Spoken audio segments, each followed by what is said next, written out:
শিক্ষক ভিক্টৰ দাসৰ ভাল গুণ নাই নেকি? শিক্ষক ভিক্টৰ দাসে আজি দুখ প্ৰকাশ কৰিছে যে মই পঢ়া ছাত্ৰ ছাত্ৰীসকলে আজি মোৰ বাবে কিয় মাত মতা নাই। ৰাষ্ট্ৰদোষত কিয় পৰিল ভিক্টৰ দাস? ভিক্টৰ দাসে আজি চিঞৰি চিঞৰি কৈছে যে ছাত্ৰ ছাত্ৰীসকলৰ বাবেহে মই দুখ প্ৰকাশ কৰিছোঁ, তেওঁলোকে মোৰ বাবে আজিও মাত মতা নাই। জুবিন গাৰ্গৰ ন্যায়ৰ বাবে চৰকাৰে কেবিনেটত বিশেষ অধিবক্তাৰো নিয়োগ কৰিব।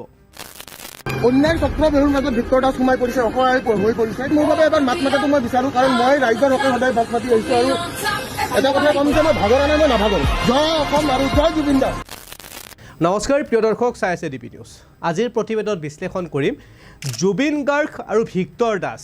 জুবিন গাৰ্গৰ ন্যায়ৰ দাবীত ভিক্টৰ দাসে এটা প্ৰতিবাদী সমদলত অংশগ্ৰহণ কৰিছিল আৰু তাৰ পাছতেই ৰাষ্ট্ৰদোষৰ গোচৰত ভিক্টৰ দাস আজিও কাৰাগাৰত আছে। আজি আদালতলৈকে নিয়াৰ সময়ত দদৰাত চিঞৰি চিঞৰি ভিক্টৰ দাসে ক'লে যে মোৰ বেয়া লাগিছে, মই অধ্যয়ন কৰা ছাত্ৰ ছাত্ৰীসকলে আজিলৈকে মই জেলত থকা সময়ত মোৰ বাবে মাত মতা নাই। মই জুবিন গাৰ্গৰ ন্যায়ৰ বাবেহে এই আন্দোলনত নামিছোঁ আৰু জুবিন গাৰ্গ ন্যায় পাবই লাগিব। মোক কাৰাগাৰত ৰাখিছে এইকাৰণেই মোৰ কলমৰ শক্তি বেছি, যাৰ বাবে চৰকাৰে ভয় কৰিছে আৰু মোক কাৰাগাৰত ৰাখিছে। মই ৰাষ্ট্ৰদোষ কৰা নাই, জুবিন গাৰ্গক ন্যায় বিচাৰিহে মই আন্দোলন কৰিছোঁ। এনেধৰণে ভিক্টৰ দাসে আজি আদালতৰ সন্মুখত কেমেৰাৰ সন্মুখত সাংবাদিকক চিঞৰি চিঞৰি কৈ গ'ল। আজিৰ প্ৰতিবেদনত বিশ্লেষণ কৰিম ভিক্টৰ দাসৰ কি ভাল গুণ আছে আৰু আপোনালোকেও ভিডিঅ'টো শেষত চালে গম পাব।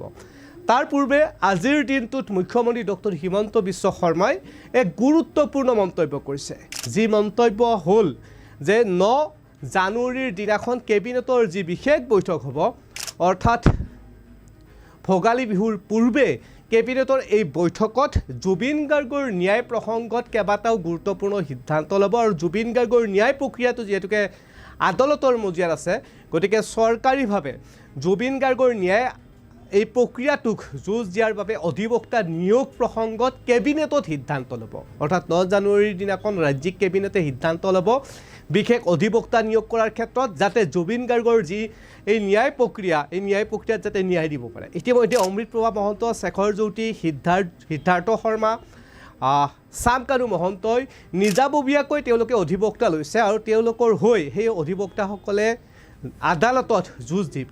চামকানু মহন্তই কলিকতাৰ পৰা অধিবক্তা লৈছে, সমান্তৰালভাৱে সিদ্ধাৰ্থ, অমৃতপ্ৰভা মহন্ত, শেখৰ জ্যোতি গোস্বামীও নিজাববীয়াকৈ অধিবক্তা লৈছে, যাতে তেওঁলোকে মুকলি আকাশৰ তললৈকে আহিব পাৰে। ইতিমধ্যে অমৃতপ্ৰভা মহন্তৰ প্ৰথম জামিন আবেদনো নাকচ কৰিছে। আৰু এই সকলো প্ৰক্ৰিয়া দেখা পোৱাৰ পিছত মুখ্যমন্ত্ৰী ডক্টৰ হিমন্ত বিশ্ব শৰ্মাই কেমেৰাৰ সন্মুখত এক গুৰুত্বপূৰ্ণ মন্তব্য কৰিছে, যি মন্তব্য কেবিনেটত কেনেকৈ জুবিন গাৰ্গৰ ন্যায় প্ৰসংগত অধিবক্তাই যুঁজ দিব। আমি এই মুহূৰ্তত মুখ্যমন্ত্ৰী ডক্টৰ হিমন্ত বিশ্ব শৰ্মাৰ সেই মন্তব্যটো শুনাই দিছোঁ। 9 তাৰিখে কেবিনেট আছে। কেবিনেটৰ পিছতে আমি স্পেচিয়েল পাব্লিক প্ৰচিকিউটৰ এপইণ্টমেণ্ট কৰিম আৰু গুৱাহাটী উচ্চ ন্যায়ালয়ৰ স্পেচিয়েল পাব্লিক প্ৰচিকিউটৰজনে আমাক যেতিয়া ক'ব যে এতিয়া স্পেচিয়েল আদালত বনোৱাৰ সময় আহি গ'ল বুলি, তেতিয়া আমি চিফ জাষ্টিছক লিখিম। গতিকে প্ৰথম প্ৰক্ৰিয়াটো হয় স্পেচিয়েল পাব্লিক প্ৰচিকিউটৰ, আৰু স্পেচিয়েল পাব্লিক প্ৰচিকিউটৰে যেনেকৈ চৰকাৰক পৰামৰ্শ দিয়ে চৰকাৰে তেনেকৈ আগবাঢ়িব লাগে।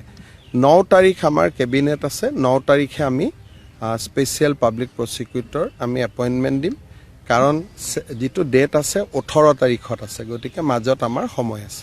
শুনিলে ৰাজ্যৰ মুখ্যমন্ত্ৰী ডক্টৰ হিমন্ত বিশ্ব শৰ্মাৰ মন্তব্য জুবিন গাৰ্গ প্ৰসংগত আইনী প্ৰক্ৰিয়াত চৰকাৰীভাৱে কেনেধৰণে অধিবক্তা নিয়োগ কৰিব। শুনিলে আজিৰ এই প্ৰতিবেদনত আমি বিশ্লেষণ কৰি আছিলোঁ যে ভিক্টৰ দাস, শিক্ষক ভিক্টৰ দাস, যিজন শিক্ষকৰ পিতৃক ৰহস্যজনকভাৱে বিয়োগ হৈছিল। শিক্ষক ভিক্টৰ দাসৰ পিতৃ আছিল ৰেলৱে বিভাগত কৰ্মৰত এজন কৰ্মচাৰী। ভিক্টৰ দাসে দাবী কৰে যে তেওঁৰ পিতৃক বেআইনীভাৱে একাংশই নৃশংসভাৱে হত্যা কৰিছে আৰু ৰেলৰ ট্ৰেকত পেলাই থৈ গৈছে, আৰু এই হত্যাকাৰীসকলক চৰকাৰে আজিলৈকে চিনাক্ত কৰিব পৰা নাই। তেওঁৰ পিতৃয়ে দুৰ্নীতিৰ বিৰুদ্ধে আপোচবিহীনভাৱে সংগ্ৰাম কৰিছিল আৰু সেই সময়ত ৰেলৱে বিভাগত এক ব্যাগম দুৰ্নীতি হৈছিল আৰু নিযুক্তি সম্পৰ্কে এই দুৰ্নীতিৰ বিৰুদ্ধে ভিক্টৰ দাসৰ পিতৃয়ে মাত মাতি থকাৰ বাবেহে ভিক্টৰ দাসৰ পিতৃক এনেধৰণে একাংশই নৃশংসভাৱে হত্যা কৰা বুলি ভিক্টৰ দাসে সময়ে সময়ে কৈ আহিছে।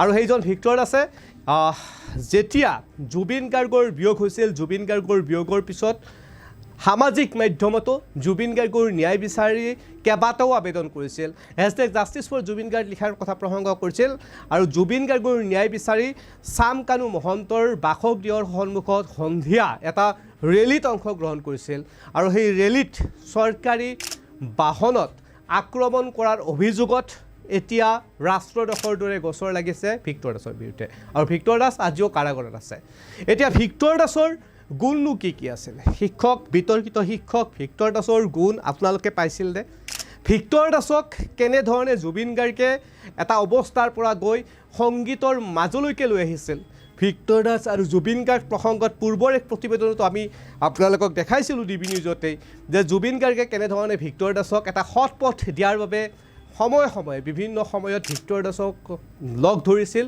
আৰু ভিক্টৰ দাস প্ৰসংগত বিভিন্ন ধৰণৰ মন্তব্য কৰিছিল চিনেমাত ভিক্টৰ দাসক স্থান দিয়াৰ কথাও উল্লেখ কৰিছিল এনেধৰণে ভিক্টৰ দাসক এটা গতি দিয়াৰ পৰিকল্পনা কৰিছিল অসমীয়া হিয়াৰ মঠু জুবিন গাৰ্গে ভিক্টৰ দাসৰ এই সমগ্ৰ বিষয় ইতিমধ্যে অৱগত আৰু ভিক্টৰ দাসৰ যথেষ্ট সংখ্যক ছাত্ৰ ছাত্ৰী আছিল ভিক্টৰ দাসে সামাজিক মাধ্যমতেই এপৰ জৰিয়তে আৰু লাইভৰ জৰিয়তে ছাত্ৰ ছাত্ৰীসকলক শিক্ষা প্ৰদান কৰি আছিল আৰু ছাত্ৰ ছাত্ৰীসকলেও ভিক্টৰ দাসৰ শিক্ষা গ্ৰহণ কৰি কেইবাটাও পৰীক্ষাত উত্তীৰ্ণ হৈছে অসম চৰকাৰৰ শেহতীয়াভাৱে এডিআৰিৰ পৰা আৰম্ভ কৰি যিসমূহ নিযুক্তি আছিল সেই নিযুক্তিসমূহতো ভিক্টৰ দাসৰ ছাত্ৰ ছাত্ৰীসকলে উত্তীৰ্ণ হৈছে আৰু চাকৰি কৰি আছে আৰু আজিৰ দিনটোত ভিক্টৰ দাসে সেই ছাত্ৰ ছাত্ৰীসকলৰ বাবেহে দুখ প্ৰকাশ কৰিছে ভিক্টৰ দাসে চাগে ভবা নাছিল যে ছাত্ৰ ছাত্ৰীসকলে তেওঁৰ বাবে মাত মাতিব এই ধৰণৰ কাৰাগাৰত থকাৰ সময়ত ভিক্টৰ দাসৰ বাবে ছাত্ৰ ছাত্ৰীসকলে লিখিব সামাজিক মাধ্যমত তেনেধৰণৰ চাগে ভিক্টৰ দাসৰ এক মনোভাৱ আছিল যাৰ বাবে ভিক্টৰ দাসে আজি উল্লেখ কৰিছে মোৰ দুখ লাগিছে ছাত্ৰ ছাত্ৰীসকলে মোৰ বাবে